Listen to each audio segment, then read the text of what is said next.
I hope you enjoyed this morning's sessions. And I just wanted again to thank the sponsors that we've had for this event. It would not be possible without the support from these partners. Thank you again to Media One, Comcast, CenturyLink, Google Fiber, Vivint Wireless, X-Mission, the Utah Rural Telecom Association, iSchools Campus, and Ballard Spar. We know that we wouldn't be able to have events like this without those partners. So I'd like to go ahead and introduce our first speaker. His name is Dr. Matthew Might, and he is an assistant professor and a cybersecurity expert at the University of Utah. He's received research funding from the Department of Defense, the National Science Foundation, and Department of Energy to investigate automated performance optimization, automated security analysis, provably secure software, high-performance next-generation programming languages, and metal robotics safety verification. He received his PhD in computer science from Georgia Tech in 2007.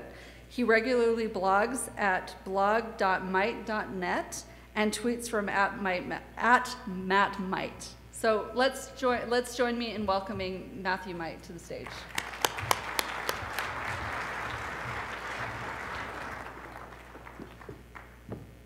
Well, thank you. It's a pleasure to be here and to be able to speak to all of you. I speak a lot about cybersecurity, but rarely to such a relevant audience. I think as broadband providers, you have the capacity to actually intervene in the ongoing cyber conflicts. If you have any questions, please see me after the talk. I'd be happy to let you know if there's any way you can assist. All right. So, unfortunately, the theme for my talk today is sort of why there's no such thing as cybersecurity. And a lot of people who aren't really involved in this might think that we sort of have the situation under control, but the fact of the matter is we don't. And I would like to say that at some point we will. There's a problem we're working on, and I think at some point we'll get there. But right now, the situation is not so good. So the dominant theme for my talk today is fear. And normally, when I speak on this topic, I try to balance it out with some hope. We don't have quite that much time. So today, it's going to be mostly fear, with a little bit of hope at the end. All right. And I want to cover sort of why hackers do what they do, what they're able to do, and how it is they're able to do it. And in telling you that, hopefully you'll see some ways that you can defend against these sorts of attacks. All right. So I think it comes down to, in terms of motivation, the 3 M's. The first motivator is money. The second motivator is mayhem. And the third motivator is mischief. So let's look at money first. Let's look at cybercrime. So who are the cybercriminals and what are they doing? So a lot of people, when they think of cybercrime, they're thinking of Eastern Europe. And sure enough, there are lots of cybercriminals over there in the former Soviet Union. But as it turns out, we have plenty here at home. So there's no shortage of cybercriminals right here in the USA. And so what are cybercriminals after? Well, for the most part, they're after credit card numbers. It's an easy way to make money as a cybercriminal. And what I hate about giving a talk like this is I can always look at the news for like the past couple weeks or even just the past few days and find yet another massive breach of credit card numbers. And what's terrifying to me is the scale at which breaches are happening. So breaches these days aren't just tens of thousands or even millions of credit card numbers. We're looking at millions of credit cards lost per breach now. So hundreds of millions lost per breach. So the biggest one to date was a relatively recent one where there's about 160 million credit card numbers lost to a fairly sophisticated ring operating out of Russia. And once they get these numbers, they don't actually individually compromise every single one of them or use them for fraudulent purposes. There's actually a black market for stolen credit card numbers. And so what they do is they bundle them up and they sell off bundles of them. And then individuals are responsible for sort of taking the risk and individually exploiting stolen credit card numbers and converting them into things like iPods and laptops and jewelry. So that's how cyber criminals are making money when they steal credit cards. They're not individually compromising them. They're selling them off in bundles at some sort of bulk discount rate. But there's actually some pretty low-tech ways to steal your credit card number too, sort of fusion high-tech, low-tech ways. This even happened to me. So you can have your credit card number stolen when you're using an ATM, or in fact, anytime you swipe your credit card. Because what they can do these days is they can put fake faceplates right over ATMs, which have magnetic heads, which can actually read your credit card number as it's going into the machine. And maybe you're thinking, but they might have the number, but they don't have the PIN, except that they've also put a fake pad right over the PIN pad. So as you type in your PIN, they get that too. And after credit card numbers, I think the thing most cyber criminals are after would be social security numbers. And again, with social security numbers, you just have to look at the news and you can see that they're being stolen not in batches of just thousands, but tens of thousands, in some cases even millions at a time. I think we're at the point now where at the rate social security numbers are stolen, you can expect to have yours stolen twice over the course of your life. And then sort of one of the last things cyber criminals are after is control of the world. And this is particularly relevant to the people in this room because to them, the world is just a giant network, and they want control of the entire network. And maybe you're thinking, well, why would you just want to control the network? How do you make money off of that? Well, the answer is pretty simple, actually. And this I'm sure this already affected many of you in this room. So when you control large numbers of large numbers of compromised machines, you basically control who's online and who's offline. So if you don't want somebody to be online, you can target this massive network of computers under your control at a single point and say, just flood it with traffic. And when you flood a single point with a bunch of traffic, you can just knock it offline. You can make it non-responsive. And so what will frequently happen to people who are victims of this kind of crime is after a short period of time, suddenly the traffic stops, their website comes back up, and then they get an email. And the email says, if you want to stay online, you owe us money. So when you control botnets and these large collections of computers, you can extort people and basically threaten to knock them offline at will unless they pay up. And then when botnets aren't busy extorting people, their pastime is sending spam. So when they're not busy extorting, they're just sending all the spam out there to make some money off that. That's sort of their basic background activity.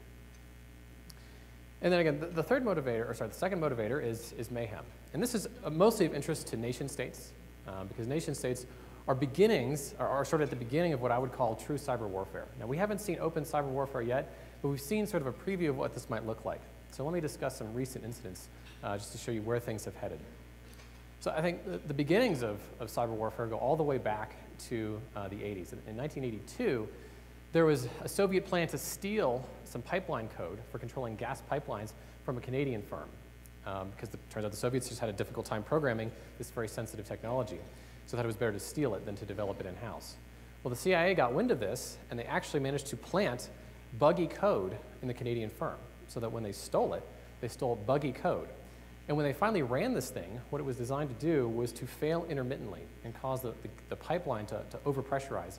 And when it did, it caused the largest non-nuclear explosion to that point in mankind's history. This is somewhere in the middle of Siberia. It was picked up on spy satellites and seismic sensors on the other side of the globe. So I would pinpoint this as sort of the beginning of cyber warfare, and the first sign that mayhem could be a motivator for hackers. More recently, the US, working with Israel, attacked Iran's nuclear program, and the way they did this was by building a worm that could actually, it hopped from computer to computer over things like USB sticks. So even though these networks were inaccessible from the internet proper, they could still get to it as long as somebody eventually plugged an infected machine into, or plugged an infected USB stick into an infected machine. And sure enough, that's what happened. And what this software did, it was called Stuxnet. It was designed to intermittently cause the centrifuges that were distilling the uranium to overspin, which slightly damaged them, and then underspin, which pulled everything out of the solution so that they couldn't get the uranium they needed to build the bomb. So these centrifuges were just breaking down and not producing the uranium they needed. And this caused a delay in the program. It's estimated to be somewhere around 5 to 6 months. So this is a pretty serious and pretty substantial cyber attack by the US on an adversary. But we're not the only ones that can play in this game. And so the Russians were angry that the Estonians took down some Soviet-era statue. And of course, they're not going to invade in response, but what they did instead was they took out all of Estonia's banks. Said, you can take down the Soviet statue if you want, but we'll take out your banks if you do that. So they did. A little bit more seriously, when the Russians attacked Georgia, they had a pretty sophisticated prelude, cyber prelude, if you will. So they took down all the sites which could be useful in the event of an invasion. So even sites that would tell you how to get to or how to purchase something like a generator or how to use a generator, even those were taken out before the invasion began, just to deny the public the information they needed to get through such a crisis. The Iranians haven't really necessarily attacked us directly in response for something like Stuxnet, but they have let us know that they could if they wanted to. And what they did was they took out about 17,000 machines on Saudi Arabia's national oil company's network, just to say, hey, we have these weapons too, and we can do some pretty serious harm. Because an attack like this shuts down operations for a few days or even a few weeks while they have to bring everything back up. When tensions flared between North and South Korea, I guess about a year and a half ago, the North Koreans also sort of, I mean, the North Koreans have been playing around the space for a while, but just to say, hey, we've actually evolved somewhat, they led a series of cyber skirmishes against South Korea in which they took out banks, ATMs, and even TV stations. And again, these aren't really meant to harm. They're meant to show off what's possible. They're just saying, hey, we have these weapons. Because if they were serious about causing damage, they could do far worse than just shutting down banks and TV stations. And then I think the worst incident to hit the US so far, or at least the US military, was an attack on Central Command back in 2008. And this incident actually kicked off a lot of the research programs that I'm now a part of in terms of cyber defense. So what happened here was somebody put an infected USB key in a parking lot. Some soldier picked it up outside Central Command, plugged it into a machine, and this put a worm on the military's network that was operating for about 6 months and transmitting operational details of the wars in Iraq and Afghanistan for about that time period. To date, if we know who it was, it hasn't been announced, but I just think we don't even know who did this. And it's quite likely that this led to things like American casualties. But even worse, we found out that insurgents in Afghanistan had access to our drone feeds, so they could literally watch drone TV and see if one was coming towards them, because somebody forgot to encrypt the uplink. And it turns out if you don't do that, they can buy a satellite transponder and they can view it too. And then, this is maybe 6 months ago, we found out that our entire drone fleet was infected with a virus. And the good news is that the virus wasn't intended to infect the drone fleet. And the bad news is the virus wasn't intended to infect the drone fleet. It just happened to be able to do that because the drones were running Windows 95. So I've been told they run Linux now. So it'll be harder, but not impossible. And then Iran took down one of our stealth drones, which I didn't even know we had until they took it down, by spoofing encrypted GPS signals. They were actually able to basically tell this drone that was surveilling the territory that, hey, you're actually over Kansas, why don't you land right now? And that's exactly what it did. So the drone landed intact, and I'm sure was promptly sold off to China. And speaking of China, I think the Chinese are among the most active in terms of picking on people in cyberspace. So they didn't like the fact that a Chinese dissident got the Nobel Peace Prize a few years ago, so they hacked the Nobel Prize Committee's site, and they implanted code through a back door so that anybody visiting the webpage of this dissident would have a monitor installed on their machine, so then they would track where the visitors to the site were going, so they could track people who were interested in this particular dissident. They hacked Google. In fact, they hacked Gmail and stole troves of emails from local dissidents, which almost certainly resulted in people being executed and rounded up over there. And when they didn't like the news coverage from the New York Times, they went ahead and just hacked it and revealed the sources to the people who were speaking to the New York Times.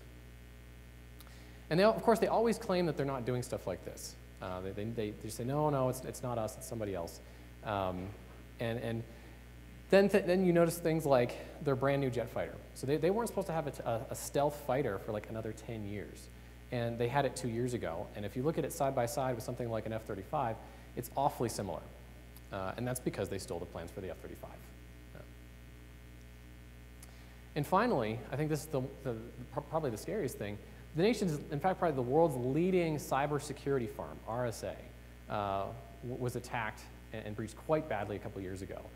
What specifically happened was they lost control of their two-factor authentication system. So if you have those RSA secure ID keychains like here where you have to type them in with your password at the same time, they lost sort of the central keys there so that anybody could replicate any keychain anywhere. And it looks like this was actually involved in stealing the GPS, or in stealing the cryptographic keys necessary to spoof the GPS signals that took down the drone over Iran. So this attack appears to have been part of a very, very concentrated effort to ultimately be able to spoof things like American GPS signals. And again, the third motivator is mischief. And so groups like, even the Salt Lake Police Department isn't immune from these cyber activists. So you may have heard of groups like Anonymous, and they're probably the most well-known one right now. And the Salt Lake Police Department was attacked by them, I guess about 2 years ago now. And their entire website was defaced and the password tables were dumped. And this same group is responsible for a number of high-profile attacks. And they typically attack because they have some sort of political interest in the target. And in particular, there was this law firm, ACS Law, that was going after copyright violators, which they felt was just morally wrong. They felt like everybody should be able to share everything all the time. And when they went after them, they dumped their entire client's email database so that every email this firm had ever had with the client was out in the open, and they were gone in a matter of days. No law firm's going to survive a breach like that. And typically when they break into targets just for fun, they will steal all the credit card numbers of clients they can and then start making donations to charity on those credit card numbers. So after there's a break-in, there's often a surge of donations to places like the Red Cross. So how is it that attackers are able to do what they do? Well, normally I have a much longer segment I do on this, so I'll give you the short version. I have a student who a couple years ago asked me, how do I hack? And I said, well, I'll teach you how to hack if you start a blog that I could use to teach other people how to hack. So as he was learning, he just recorded everything on theexploit.com. He still maintains it. He's still posting everything he's learning there. So if you want to know how to hack, go read theexploit.com, start at the beginning and move forward. But the short answer as to why cybersecurity is the way it is, why it's so insecure, is that programmers mess up. Programmers make mistakes. And every time a programmer makes a mistake, they've created a vulnerability. There's a way to attack the software they've created. And this is ultimately the light at the end of the tunnel. Because if this is how mistakes are made, and if this is why software is vulnerability, we can change the equation. If we eliminate mistakes, then there must be no vulnerabilities. And ultimately, this is what we have to do. If we want to have a secure cyberspace, we have to program such that we don't make mistakes. So I'll talk about how we can do that in a little bit, but I want to scare you a little bit more with what could be coming in the future in terms of cyber attacks. Because like I said, we haven't really seen full-scale cyber warfare yet, but it is coming. And if we don't secure ourselves in advance, things could get pretty awful. So I could imagine the entire US power grid going out in one strike. In fact, we've already found backdoors planted by foreign countries in our power grid, basically waiting for the command to just turn it off. So it's likely that this would happen on the first day of the first real cyber war. I think our banking system is particularly vulnerable, and I think a smart foe wouldn't just take out ATMs and wipe out databases and take down servers. What they would do is they would erode trust. What they would do is they would subtly manipulate values in the databases so that over time people just lose confidence in the entire banking system itself. And I suspect this is what we'd see when people start engaging in cyber warfare in an economic sense. Water treatment plants are vulnerable. We've already found what appears to be test Russian attacks against our water treatment plants. They claim it was an accident, but we now know it's possible. Dams are vulnerable. Nuclear power plants are vulnerable. And of course, you can hack satellites too. And I imagine any sophisticated adversary, or sophisticated as sort of North Korea and up, which is pretty much everybody, our satellites will go out on the first day of the next major war against one of these players. They'll just hack them. They don't even have to shoot them down with a missile. You can just take them down with code. But what really scares me is the possibility that as our military becomes increasingly automated, they can start taking over our drones. And there's some indication that this is already possible, it's just that nobody's done it yet. And I think as drone technology advances over time, and becomes increasingly sophisticated, the ultimate scenario here is fairly terrifying. So, how do we defend ourselves? So the situation is bleak. So how do we stop this? How do we end this nasty arms race and just gain a real measure of cybersecurity? Well, I think it goes beyond the game we've been playing so far, which is to build bigger castles and better moats. We need more than just, better intrusion detection and better firewalls and smarter antivirus, because we can always get smarter and better, and so can attackers. What we really need to do is change the dynamics of the way the game is played entirely. We have to eliminate basically the sort of the Newtonian class of attacks that we deal with right now. So what we really need is a fortress, it's a cyber fortress floating in the sky, so that all our enemies can do is sort of stare up and wonder how the heck they're going to attack us. We need the cyber version of that. And I'll tell you how we're going to get there. And I'll describe one of the programs I'm doing for the military very briefly, and what it is we're doing to make this possible. The short answer is you need math. You need a tremendous amount of math. That's how we get there. That's how we get to a secure cyber future. What I mean by this is we need to be able to have the same kind of certainty in our software that we have about things like the Pythagorean theorem. So once the Pythagorean theorem is proved, it's true forever. It's true everywhere. You can't make it untrue. And we need to have the same kind of guarantees about software. We want to be able to represent software as a mathematical artifact and then prove theorems about it to say things like, this software is secure. There is no way to exploit this software. And we want to have the same kind of certainty that we have in the Pythagorean theorem. So if we can do this, if we can build software like this, then I liken it to the cyber equivalent of the stealth bomber. It's something which is just essentially immune from attack. There's just no way to hit this thing. And if we get this first, I think it gives a significant advantage to the United States over our adversaries. But how do we build something like this? How do you build software without any mistakes whatsoever? Most programmers they would laugh if you said you were going to build software without mistakes. But it can be done. So let me describe what we do. So I'm working with the military right now to build essentially secure Android. We want to be able to secure the operating system and every app running on that operating system. And the way we're doing it is by taking every single program running on the platform and, clicker is dead. Can you hit space bar? Uh-oh. Well, the laptop is dead.